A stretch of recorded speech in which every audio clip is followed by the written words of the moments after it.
இவங்களுடைய நோக்கம் எங்க இருக்கு? இந்த ரூட்ல வர்றாங்க. இவங்க எந்த ரூட்ல வர்றாங்க? இந்த ரூட்ல இப்படி வர்றாங்க. MLM companies, direct selling company இந்த ரூட்ல வர்றாங்க. ஓகேவா? அவங்களுடைய எண்ட் எங்க இருக்கு? தெரியுதா? வீடியோ கிளியரா தெரியுதா?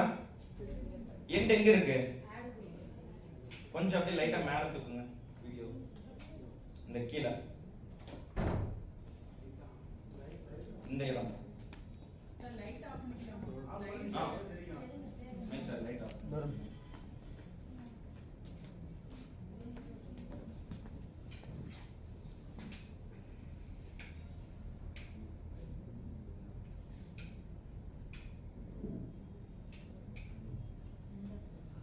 இவங்களுடைய நோக்கம் எங்க இருக்கு?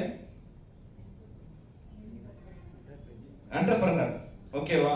இவங்க மேல இருந்து கீழே வந்து கடைசியா யார்கிட்ட வர்றாங்க அப்படின்னா என்டர்பிரனர் வர்றாரு. அவங்க எங்க போவாங்கன்னா மக்கள்கிட்ட போவாங்க. மக்கள் தான் இன்னைக்கு வந்து என்டர்பிரனரா இருக்காங்க. கரெக்டா?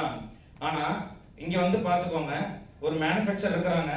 இவங்க என்ன பண்றாங்கன்னா இந்த இடத்துல ஒரு கோடிக்கணக்கில் முதலீடு போட்ட ஏஜென்ட் இந்த மாதிரி நிறைய கோடிகள் போட்டு கடைசியில வந்து பாத்தீங்கன்னா ஒரு 30 ரூபாய் பொருள் எவ்வளவு வருது? 100 ரூபாய்க்கு வருது. கரெக்டா? MLMலயும் என்ன பண்றாங்க, டைரக்ட் செல்லிங் கம்பெனிலயும் என்ன பண்றாங்கன்னா அதே பொருளை வந்து நிறைய பேர்த்துக்கிட்ட கை மாறாம மக்கள் மூலமா மக்களுக்கே கொடுக்குறாங்க. இங்க வந்து டைரக்ட் செல்லிங், கஸ்டமர் ரெக்கமெண்டேஷன், மவுத் பப்ளிசிட்டி, எனக்கு நல்லா இருக்குது நீங்களும் வாங்கி யூஸ் பண்ணுங்க அப்படின்னு சொல்றோம். ஓகேவா? ஆனா இங்க என்ன நடக்குது அப்படின்னா கடைசியில மக்கள் கைக்கு அந்த பொருள் போகுது. மேல பாத்தீங்கன்னா 30 ரூபாய்க்கு வரக்கூடிய பொருள் இங்க 100 ரூபாய்க்கு போகுது, அங்கேயும் 100 ரூபாய்க்கு போகுது.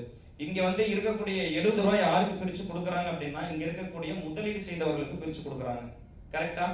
லட்சங்களும் கோடிகளும் முதலீடு போட்டாங்க, ஒரு லாபத்தை எடுத்துட்டு கீழே வரும்பொழுது ஒரு 30 ரூபாய் பொருள் 100 ரூபாய்க்கு வருது. அந்த இடத்துல என்ன ஆகுது? ஒரு டைரக்ட் செல்லிங்ல 30 ரூபாய் பொருள் வந்து 100 ரூபாய்க்கு வருது. ஆனா இதுல மக்களுக்கே பிரிச்சு கொடுத்துறாங்க. இதுல என்னுடைய ஒரு கேள்வி என்ன அப்படின்னா, இதுல எதுக்காக மக்கள் வந்து இந்த இடத்துல இருக்கக்கூடிய மக்கள் எதுக்காக 5 லட்சம் கட்டணும்? எதுக்காக 10 லட்சம் கட்டணும்? எதுக்காக 25 லட்சம் கட்டணும்? இங்க ஒரு டைரக்ட் செல்லிங் கம்பெனி என்ன பண்றாங்கன்னா ஒரு ப்ராடக்ட் நீங்க வாங்கி யூஸ் பண்றீங்க, நல்லா இருக்கு அப்படின்னா மக்களுக்கு அதை வந்து ரெக்கமெண்ட் பண்ணுங்கன்னு சொல்றாங்க. ஓகேவா?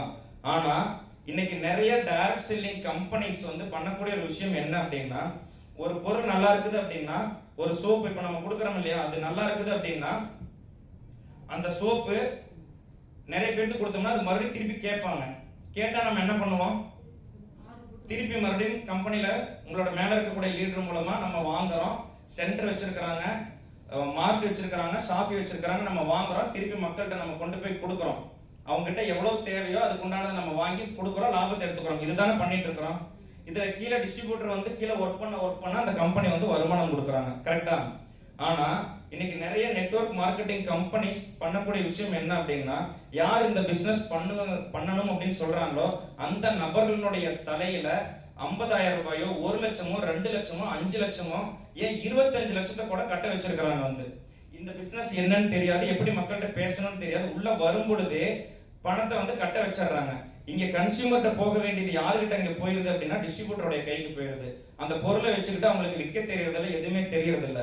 அப்ப என்ன ஆகுறாங்க அப்படின்னா இவங்க பணத்தை கட்டிட்டாங்க, இவங்க என்ன பண்றாங்கன்னா இன்னும் 4 பேர்த்த பணத்தை கட்ட வைக்கிறாங்க. எப்படியாவது பணத்தை கட்டிட்டா என்ன தோணும்?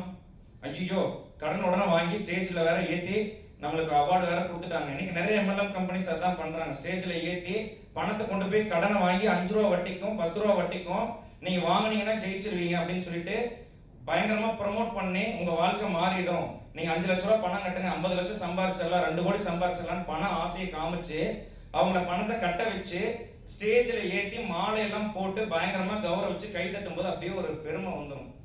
நம்மள பெரிய ஆளுன்னு சொல்லிட்டாங்கயா. ஓகே, அடுத்து நான் என்ன பண்ணணும்? உங்களை மாதிரி இன்னும் 10 பேர்த்த போய் என்ன பண்ணணும்? கடனாளி ஆக்கணும்.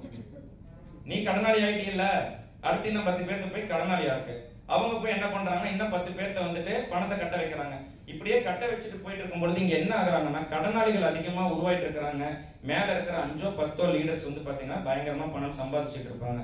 இன்னைக்கு இந்த கடனாளியான மக்கள் என்ன பண்ணுவாங்கன்னா ஒரு மாசம் 2 மாசம் 3 மாசம் ட்ரை பண்ணி பார்த்துட்டு இந்த வேலை நம்மளுக்கு ஆகாது, இனிமேல் எவனாவது வந்து வீட்டுல வந்து நெட்வொர்க் மார்க்கெட்டிங் பிசினஸ் பேசுங்கன்னு வந்துட்டாங்கன்னா விளக்கமா எடுத்து வச்சிரும் பாத்துக்கோன்னு வீட்டுக்காரர் திட்ட ஆரம்பிச்சிருவாங்க. இது நடக்குதா? இதுதான் இன்னைக்கு வந்து தமிழ்நாட்டிலையும் இந்தியாவிலையும் மோஸ்ட்லி இன்னைக்கு நடந்துட்டு இருக்குது.